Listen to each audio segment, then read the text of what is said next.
Hello, and welcome once again to the Start, Scale, and Succeed podcast, the only podcast that grows with you through all 7 stages of your journey as a founder. I'm your host, Scott Ritzheimer, as always, and here's a scary truth that not enough people are talking about, and that is that as your business gets bigger, so do your risks. There's so much more to lose in a successful company than in a startup. And because there's so much going on, every new level of success actually makes it even harder to spot trouble on the horizon before it's too late. And if you're a business owner, you have more to lose than anyone because it's your signature on every loan, every lease, every guarantee. And one wrong step, one shock can vaporize decades of work. I've seen it happen. I've done it myself. And you don't have to listen to me go on about it because here to help you secure your business and the wealth it creates is David C. Barnett, who is an author, consultant, and international speaker. He's helped thousands of entrepreneurs avoid costly mistakes and achieve successful business exits. Having personally started, bought, sold, and closed multiple businesses, David brings hands-on experience rather than theory. He specializes in critical areas of buying, selling, financing, and managing small to mid-sized businesses. The key leverage points that determine whether an entrepreneur can truly scale and succeed. He's also bringing insights to equip entrepreneurs to move forward with clarity and confidence, helping them prepare for a profitable exit even years in advance. And that's the key. David, welcome to the show. Glad Thanks. to have you here. Something really jumped out at me as I was researching for this episode. You spent a lot of time talking about how to grow, protect, and successfully exit a business. And instantly that middle one jumped out at me and protecting it. Because it's something that if you try and protect everything all of a sudden right out of the gate, you barely ever get off the ground. And what that means is a lot of founders who succeed do so sometimes at their own peril, right? They're okay with risk. They've succeeded in taking risk. And there's this tipping point that I've found, and it's different for different folks and different risk profiles, but there's a point where protecting what you have is not only like a good thing to do, it's a necessary, vital thing to do. Why is that? When does it happen? And how can it help our founders listening today to think differently about protecting what they've built? Sure. And you know what? This ties right into a big question that I hear a lot of people ask, which is when do you start thinking about your exit? And a lot of people out there say, think about it from the beginning. I disagree. I think that thinking about your exit happens around the same time that people should start thinking about protecting the business that they built. I classify businesses into different buckets. I call them hobbies, jobs, small businesses, and going concerns. And all of this relates to the cash flow that they generate. So if you're a person who should be earning $100,000, if you could get that salary somewhere, let's say, and you build a business that's paying you 80, then I call that a hobby because you're literally subsidizing that enterprise with a part of your time. You're not being paid your fair salary. If you grow that cash flow to 100,000, then I say you own a job because you're basically getting the cash flow out of your business that you would get from an employer out there working for somebody else. And once you cross that line, then you get into the realm of real small business because your business can pay you what you're worth. And then there's this additional cash flow. And this is where you start to see for the first time a return on the money, time, et cetera, that you've invested in building the business. And you're actually able to pay yourself for your time. And then you've got this surplus. This is when you have to start asking yourself questions about when potentially you might exit someday or what that plan might look like. But it also means that you've now got something that is valuable. It's more lucrative than just having a career somewhere because you're actually getting this extra money. And that's when you have to start thinking from a defensive point of view. And that kind of idea just does not jive necessarily with the sort of hustle and grind sort of culture that is often promoted on social media, where people are always talking about, pushing the pedal to the metal and growing as fast as you can. And growth and risk are often tied together. The faster you grow, it's really easy to get kind of beyond the end of your skis, as some people would say, and things start to fall apart in how you run your business, and you kind of implement or introduce more risks into things. Yeah, there's like 4 different ways I want to go with that. But when you start to work with a new founder, a new business owner, and not that they're new, but the relationship is new. So they've had some success. They've met the milestone you talked about. They're making more than they would in a regular job. They've started to build something. What are some of the most common mistakes that you see, or even better yet, the biggest risk areas that are unaddressed for folks like that? Sure. So the number one thing is that a lot of entrepreneurs, when they get going, very few of them are accountants, right?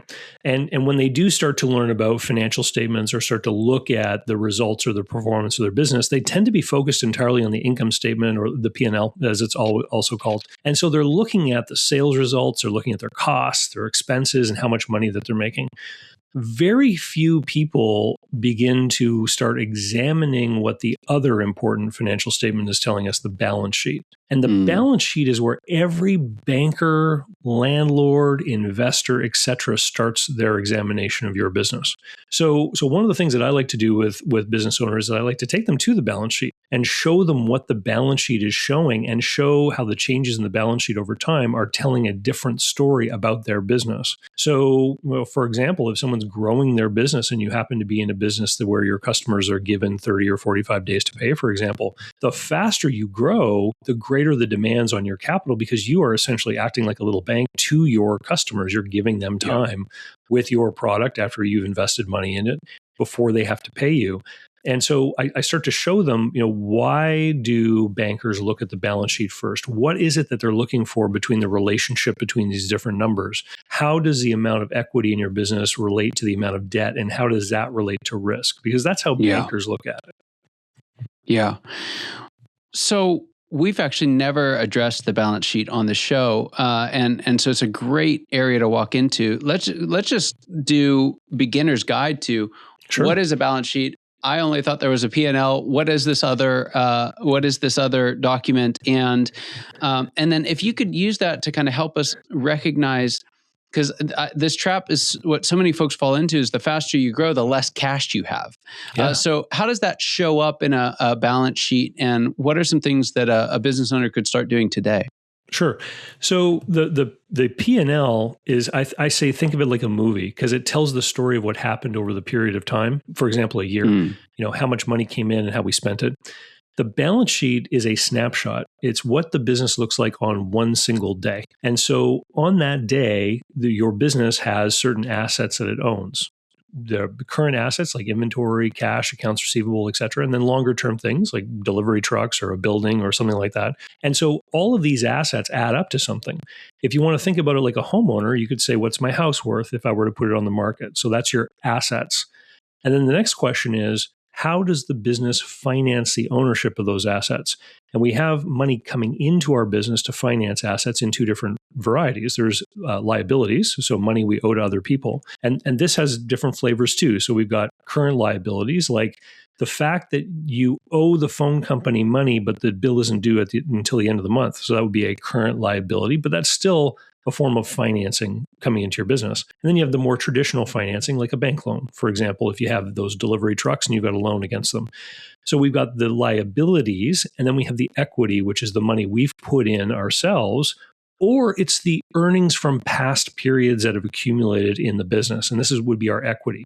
If you want to look at the homeowner example again, we would say how much of a mortgage do we have on this house, and then the difference between the assets and the mortgage would be our equity in the home. It's the same thing with a business. So when you start to line up these balance sheets beside each other, say the beginning of the year and the end of the year, you can then see how the business has changed over the course of that period of time.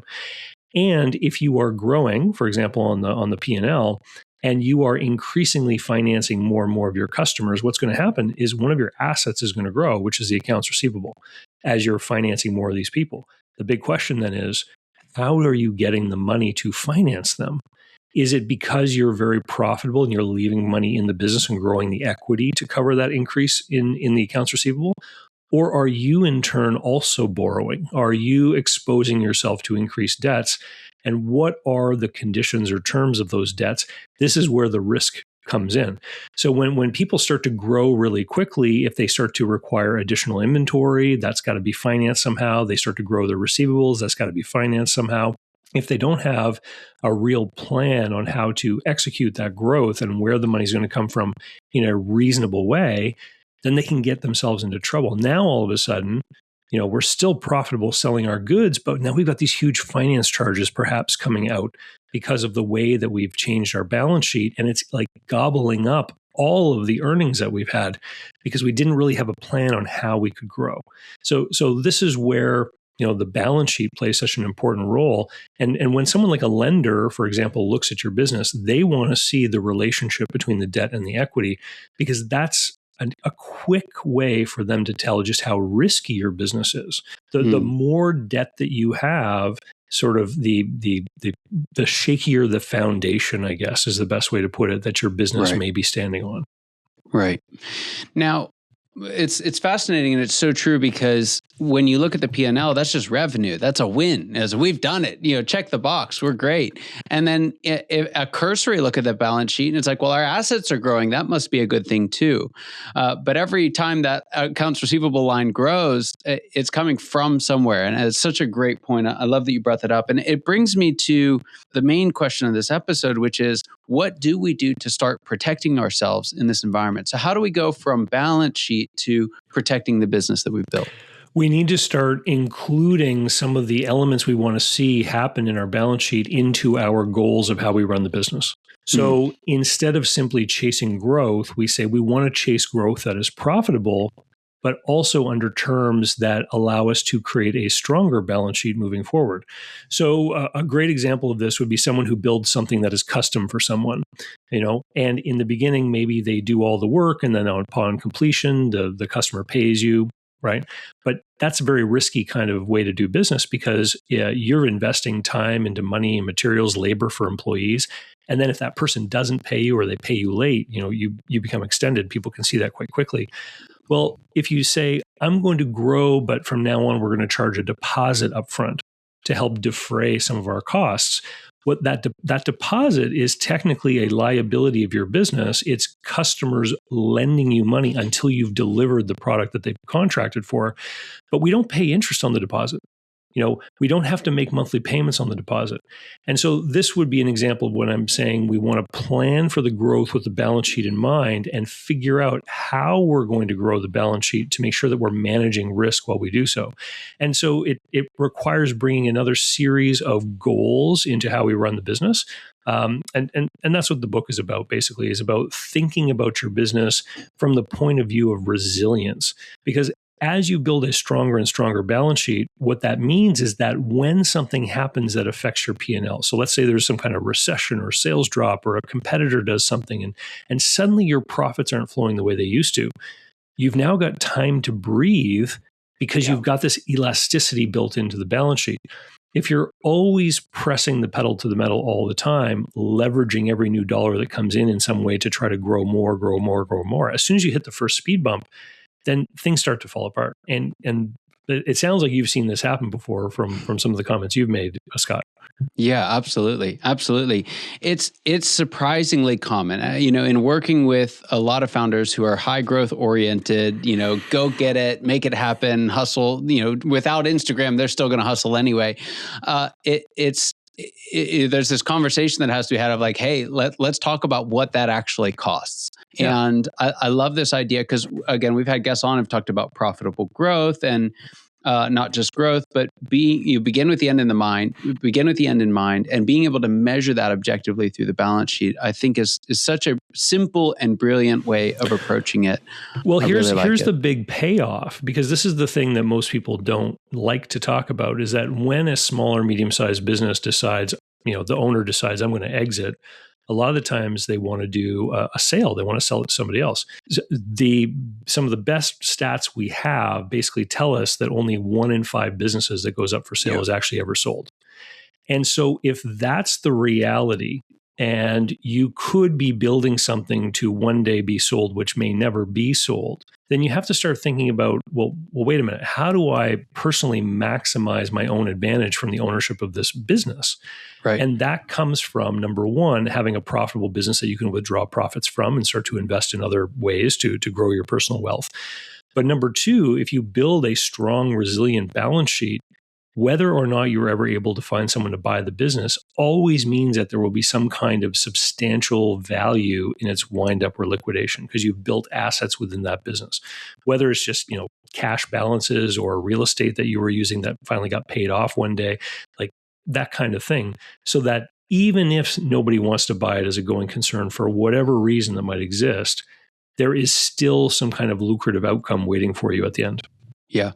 Yeah. It's one of the things that's really fun about the exit conversation is generally what's good for your business is good for your exit. Mm-hmm. Oftentimes we feel like there's a tension between the two. I have to build it to get out of it, or I have to, and the answer most of the time, there's some things are different, but most of the time a healthy business is a sellable business. And again, I really like this balanced approach to growth and security without going overboard. It's just a really, really great mental model and practical example. David, I've got a question, and then I want to make sure folks know how they can get a copy of the book as well to go deeper. But the question before we get there is this. What is the biggest secret you wish wasn't a secret at all? What's that one thing you wish every founder watching or listening today knew? I think it's the one that I let slip, is that just how few businesses actually are able to successfully change hands. Building a business is really difficult. And what is a business essentially? It's essentially a system. It's where the owner acts as a symphony conductor and tries to get the people to interact with the capital invested and with the customers and suppliers in such a way that creates a positive cash flow. And because it's a system, it's extremely fragile.